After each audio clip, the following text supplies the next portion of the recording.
उत्तर प्रदेश में लगातार चल रहे एसआईआर और नकली कफ सिरप की बिक्री को लेकर विपक्ष हमलावर है। वहीं बलिया में वोटरों की सूची और कथित धांधली को लेकर सियासत तेज हो गई है। निषाद पार्टी के मुखिया और मंत्री संजय निषाद ने दावा किया है कि बलिया में 20,000 वोटरों की चोरी की गई है। उनके इस बयान के बाद राजनीतिक घमासान मच गया है। सपा प्रमुख अखिलेश यादव ने भी इस मुद्दे को उठाते हुए सरकार पर तीखा हमला बोला। सपा नेता ने कहा कि हमारी पार्टी के नेता राजीव राय ने कहा था कि भाजपा ने चुनाव से पहले ही वोट कटवाने की तैयारी कर ली थी। उन्होंने आरोप लगाया कि जब एसआईआर की प्रक्रिया शुरू भी नहीं हुई थी तब भाजपा की ओर से मतदाता सूची में हेराफेरी की बात चल रही थी।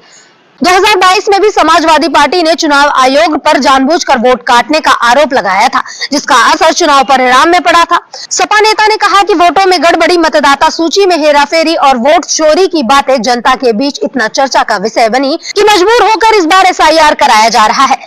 अपनी नाकामी छिपाने के लिए सरकार ये सब कर रही है। सपा नेता अखिलेश यादव ने कहा कि लोगों को खांसी होने पर देसी दवा जैसे गुड़, सौंठ, अदरक, लौंग या काली मिर्च का इस्तेमाल करना चाहिए। उन्होंने कटाक्ष करते हुए कहा कि बीजेपी की सरकार में कफ सिरप से बचना चाहिए, क्योंकि इसमें कुछ लोग मुनाफा कमा रहे हैं। अभी तक वन डिस्ट्रिक्ट वन माफिया की स्कीम चल रही है। आगे उन्होंने कहा कि भाजपा नेताओं ने यूपी में माफियाओं को बढ़ावा दिया है और समाजवादी पार्टी सरकार पर गुंडाराज का झूठा आरोप लगाया था। सपा नेता ने दावा किया कि जब से हमने माफियाओं की सूची जारी की है, भाजपा के कई लोग उसमें पाए गए हैं।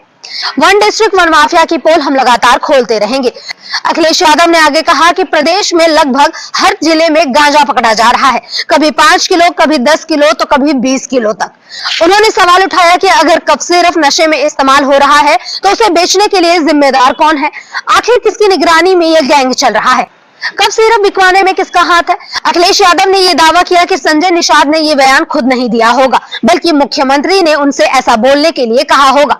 उनका कहना था कि मीटिंग चल रही थी, विवाद और विभाजन पैदा करने से ही भाजपा को फायदा मिलता है। उन्होंने केंद्र सरकार की भी आलोचना करते हुए कहा कि सरकार लोगों के मोबाइल तक की निगरानी करना चाहती है और इसे नॉर्थ कोरिया मॉडल करार दिया। इस वीडियो पर आपकी अपनी क्या राय है, हमें कमेंट सेक्शन में जरूर बताएं।